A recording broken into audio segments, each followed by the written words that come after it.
The San Jose Sharks prospects put on a show down in LA, and we are totally not overreacting.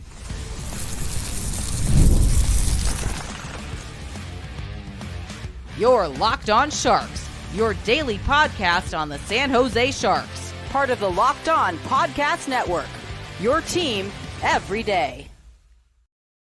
Hello, welcome to Locked On Sharks, the premier hockey podcast covering your favorite team in the Bay Area. My name is JD Young, caretaker at the Reef, also the co-host of Western Conference Tuesdays here on the Locked On NHL channel. Want to thank you for making Locked On Sharks your first listen, proudly part of the Locked On Network. We cover your team every day. And if you want to be an everydayer, all you have to do is just follow wherever you get podcasts, or you can watch on YouTube as well. And we are officially back to 5 episodes a week. So between now and end of July, probably-ish, we'll be pumping out content to cover the San Jose Sharks. And there is plenty of amazing things to talk about, especially with this rookie tournament, right? We're going to be discussing Macklin Celebrini's debut in Teal, Will Smith, Quentin Musty, Kasper Halttunen, Dickinson, the whole gang. We're going to be discussing the Stars, looking at the blue line, and with some of the other unheralded guys who impressed. So before we get to all that, do want to let you guys know that today's episode is brought to you by FanDuel. Now through September 22nd, all FanDuel customers can bet $5 and get a 3-week free trial of NFL Sunday Ticket from YouTube and YouTube TV. Visit FanDuel.com to get started. And I know it's a rookie tournament, and you don't want to overreact based on one rookie tournament. But, oh, baby. Oh, the future is teal.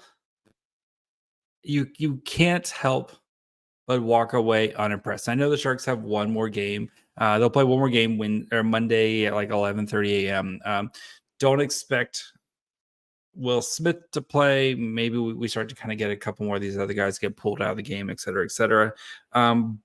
But through 2 games, what we have seen from the San Jose Sharks prospect pool, it is something beautiful. And we have to start, of course, with the number 1 overall pick, Macklin Celebrini, who played on Friday as the Sharks won on Friday 3-2 against the Utah Hockey Clubs, with Celebrini scoring a goal. But you saw what makes him such an intriguing player in that game. His ability to control space, manipulate space, find his teammates. The guy, he doesn't have eyes just in the back of his head. He has eyes in the back of his head, eyes on the side of his head. He has eyes everywhere. He knows exactly where everyone is on the ice, and where to get how to kind of manipulate defenders to put his teammates in the best spot. Macklin Celebrini is going to be a special player for a very long time for the San Jose Sharks. I've watched plenty of Celebrini, like with his, and every time you watch him, there's always just something little that he does. Goal was beautiful. Like the goal was beautiful that he scored on the power play. He gets a puck from Luca Cagnoni, who put a pin in Cagnoni. We'll talk about him more in the second segment, but he gets a puck. And most guys in that situation, right? You get a puck, you're right in the dot. You're just going to hammer the one-timer, right? And kind of the spray and pray one-timer, hope it goes in. He gets the puck, fakes the one-timer, and then at all at the same time, just kind of shifts his weight, takes a slight step, opens up a lane, and just fires it home. Like, just the way he's able to manipulate people and space. Those are NHL traits. So, yeah, Macklin Celebrini is going to be really good. Some of the other, we'll focus on the Stars here, right? Will Smith, who played both games, just you can see again that same thing with that hockey IQ and that manipulation of space and the way he makes his line mates better because he understands where they're going to be and where to put the puck and how to use kind of every inch of the ice to his advantage. Smith, I thought, did one of his big things in college was kind of playing really high in the zone defensively.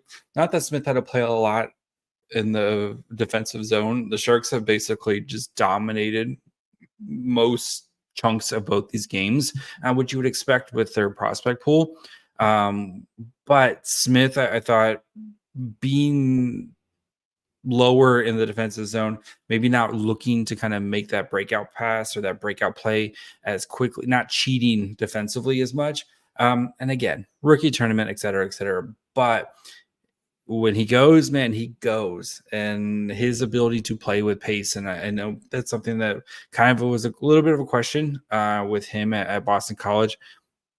I'm not worried about it. I think once he gets in the Shark system and gets acclimated with his line mates, he'll be fine with that. But you saw Smith kind of, like he didn't have the scoring numbers that like Musty did or some of the other guys did. But he showed why he is ever, he's going to be a huge part of this. And him and Celebrini are going to be pushing each other for the next 10 to 15 years for San Jose. Like, it is very exciting. I was thoroughly impressed with Smith and just the way when he was on the ice, they were usually doing positive things. And when they were stuck in the defensive zone, he was making good plays. He was strong in the faceoff circle, which again, like you don't want to overreact as it's children versus children right now, basically. But our children are better. Our children are better. That's it. We have the best children right now. So good to see.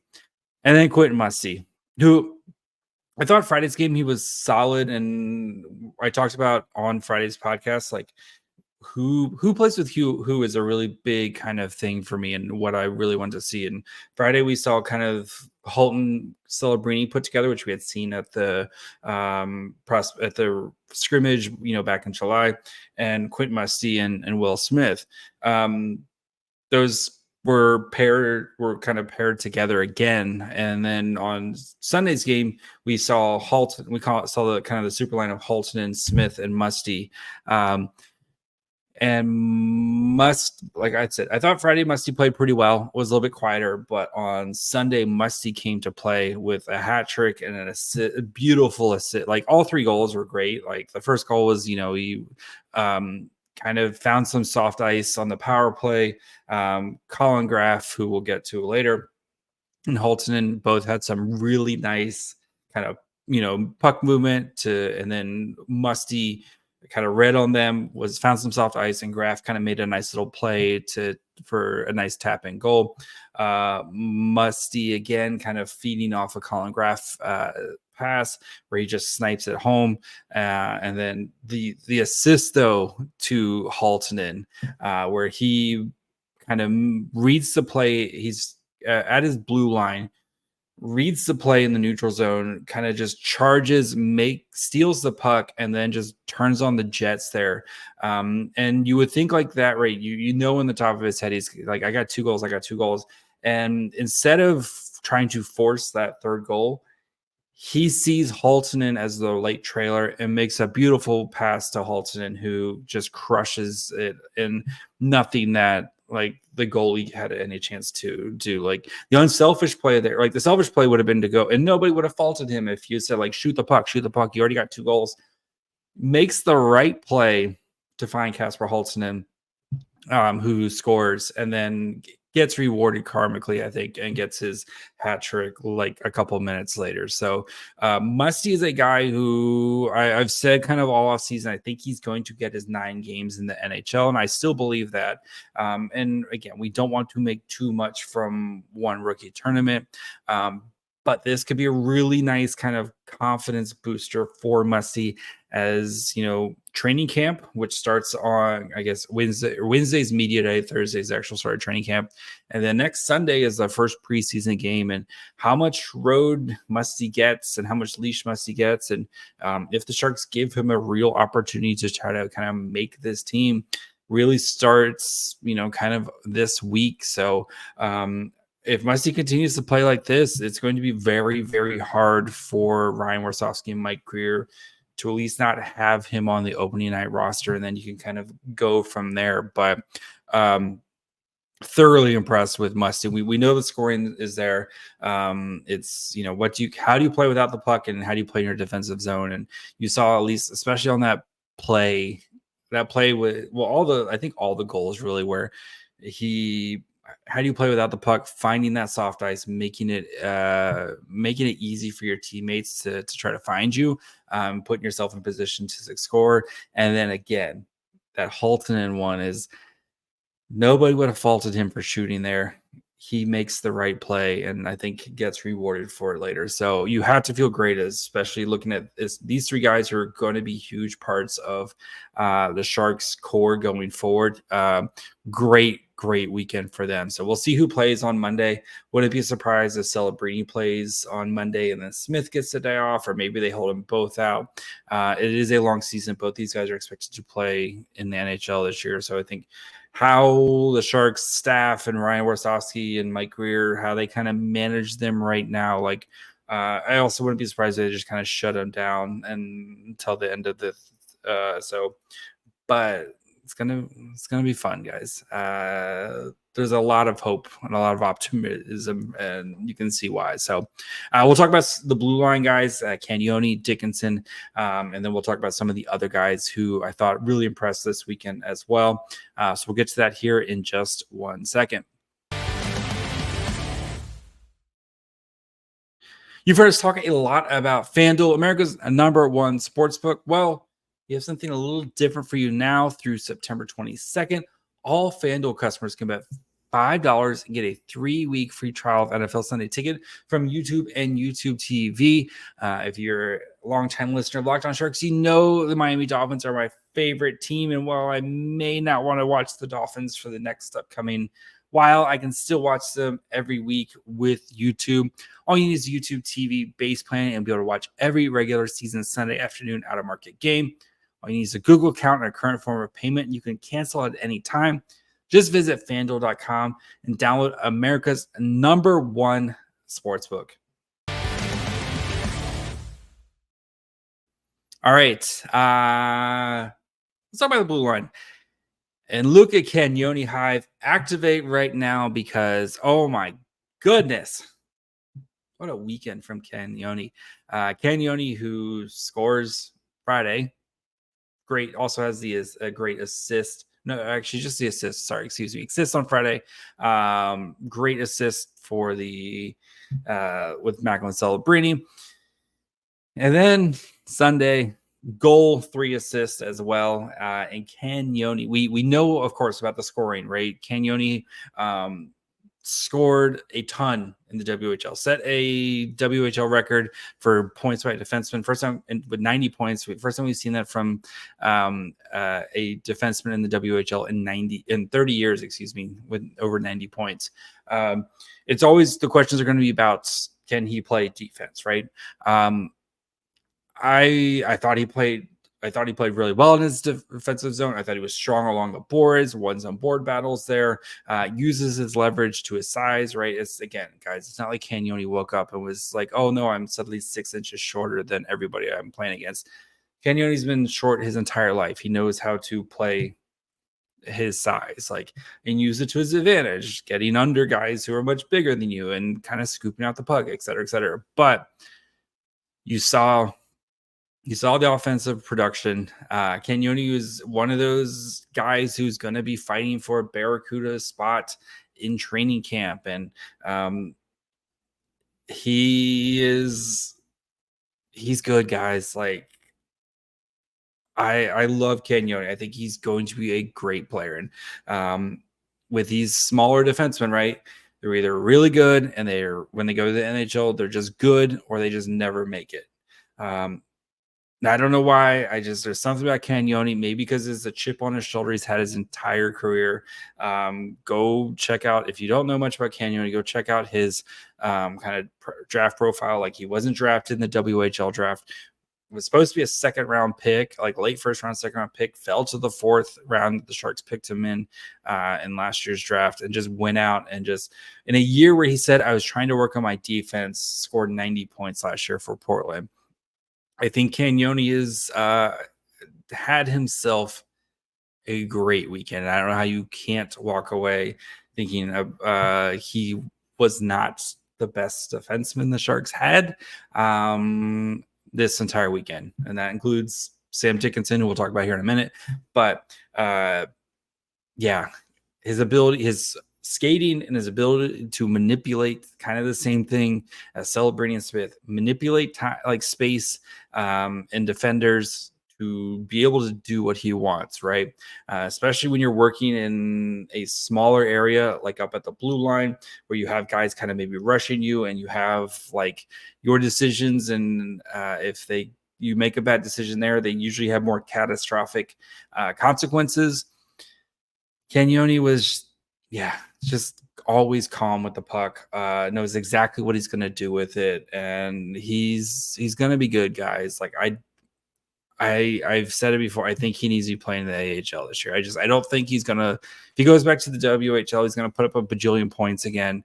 Like he needs to get tested playing in professional hockey. So guy who's going to be going back to the OHL next year, Sam Dickinson. Dickinson, who I thought was a little bit more quiet on Friday. Tonight, I thought had a really strong game. And Dickinson is going to be much more subtle. And especially like as we move away from the 2024 draft, and there's going to be always Sam Dickinson versus Z William, and like kind of just since there's so many defensemen kind of taken in that top group, that tier, there was like 6 of them that was kind of all tiered together.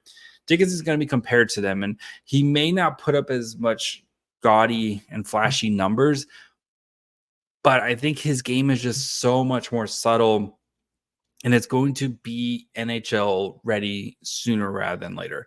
When I kind of did my film study on him, watching him in the OHL, my big thing with him was what happens when he gets kind of pressured in his face.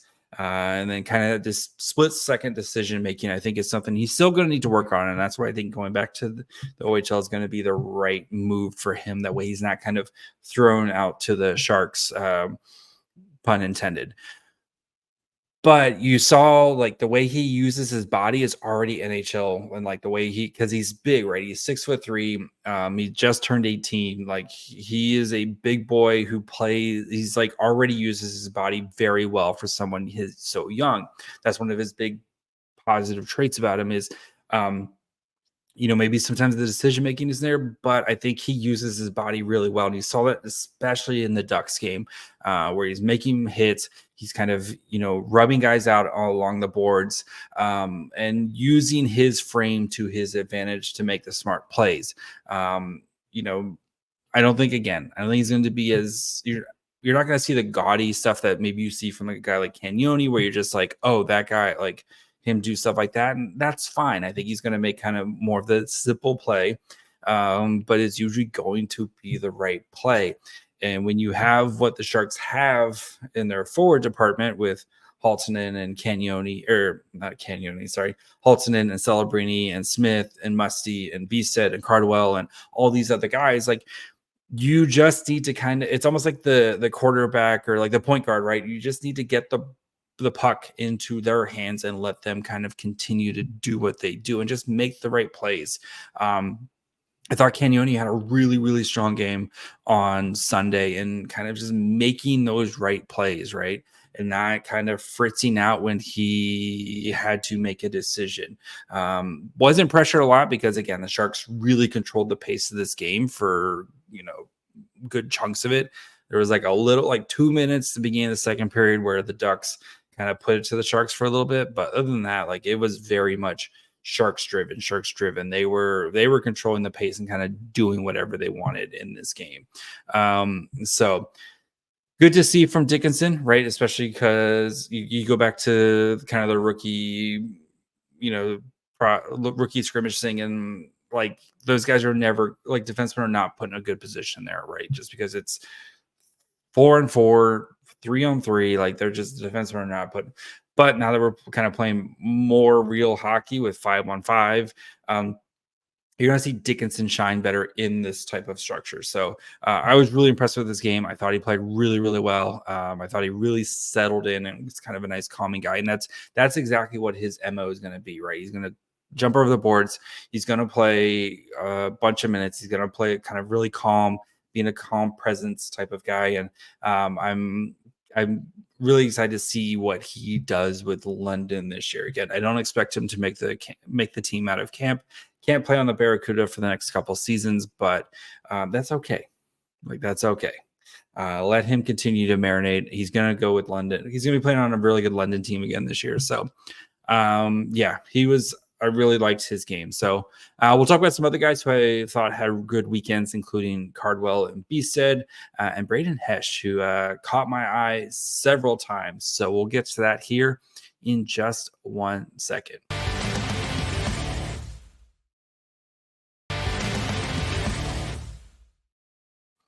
All right, guys, before we finish up the show and talk about some of the other guys who impressed, do want to thank you for making Locked On Sharks your first listen. For your second listen, go check out one of the other great shows here at the Locked On Network. You have Locked On NHL, where I was on the Monday episode, and I'll actually be on the Tuesday episode, as I am every week with Seth to do a Western Conference Tuesday. Or check out any of the great shows here in the Bay Area, right? You got Locked On Niners, who are definitely going to be breaking down a disappointing loss on Sunday. Locked On Warriors, Locked On A's, Locked On Giants. So plenty of great stuff here at Locked On, where you can get podcasts wherever you get podcasts, or you can watch on YouTube as well. Because again, Locked On, we cover your team every day.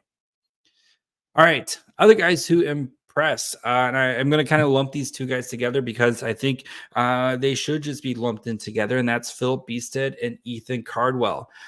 Both these guys showed a lot at the end of last season when they played together on the Barracuda, and they picked up right where they left off. Cardwell had a goal on Friday's game, and they were very just as impressive on Sunday's game when they were playing second line with Colin Graf.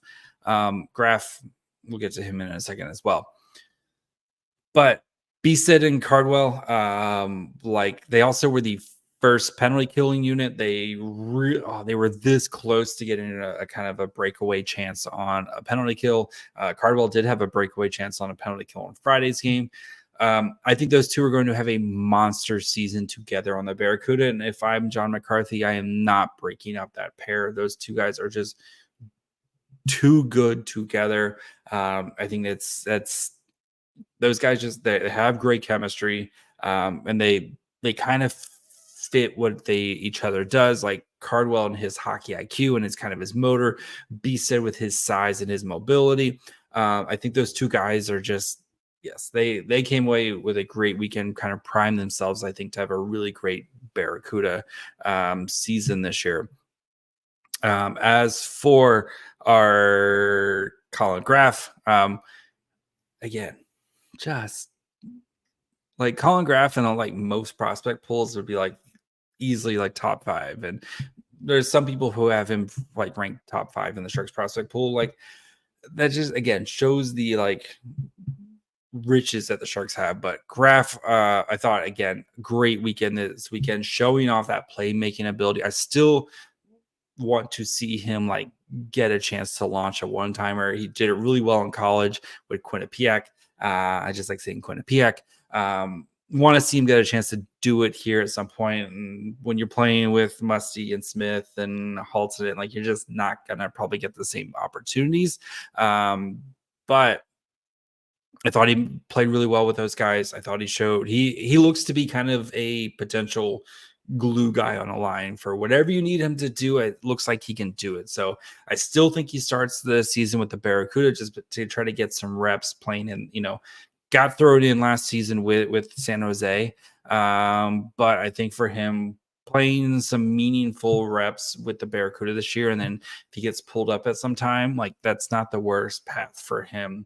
But I think he also showed himself, like especially the playmaking, really solid weekend out of Colin Graf. Some other guys who I kind of want to shout out here too, as well as we kind of get towards the end of this show. I thought Galen Rock played on a really great game on Friday, was scratched on Sunday. And again, like as a guy who's coming off injuries, like you don't want to. That's the thing with Galen Rock is, can he just stay healthy right now? And maybe they want to see some other guys here, kind of see, what they could do. I thought LaRock played really well on Friday. You saw, especially the transition game, him starting the transition, either by skating it out. He was able to set up a goal that way with his skating, or by his passing, kind of those stretch passes from Galen LaRock. I think for him, just stay healthy. If he can stay healthy, I think he's going to have a big season with the Barracuda. And we can kind of maybe that post-hype breakout for him, for a guy who's struggled with injuries the past couple seasons. Bursch, who had a really, really good couple games as well. Super physical. Hesh, and I want to say Bursch. I was thinking, sorry. Hesh, who had a couple great games as well. Super physical guy. Had gotten to a scrap as well on Sunday, but I was really impressed with his his physicality and his puck moving as well, especially in the offensive zone. Again, maybe just making those simple plays. A guy who the Sharks signed out of the OHL as a free agent, or the Barracuda signed. Sorry, he's on an AHL deal, but played with the Barracuda. I thought he played pretty well last year, and I think he's going to continue his growth and development. And I thought Hesh looked really good as well. And then, Nolan Burke, who the Sharks got as part of the Askarov trade. Just a reminder, he scored 50 goals in his last season with Sarnia. Had a goal this weekend as well. You saw, him kind of playing with other skilled guys. He still has some skills. So I thought he made a nice kind of name for himself as well. So overall, like, you have to feel really, really positive about the Sharks and the direction they're going and the pieces they have going forward. So don't want to overreact too much, but yeah. Good weekend from the prospects this weekend.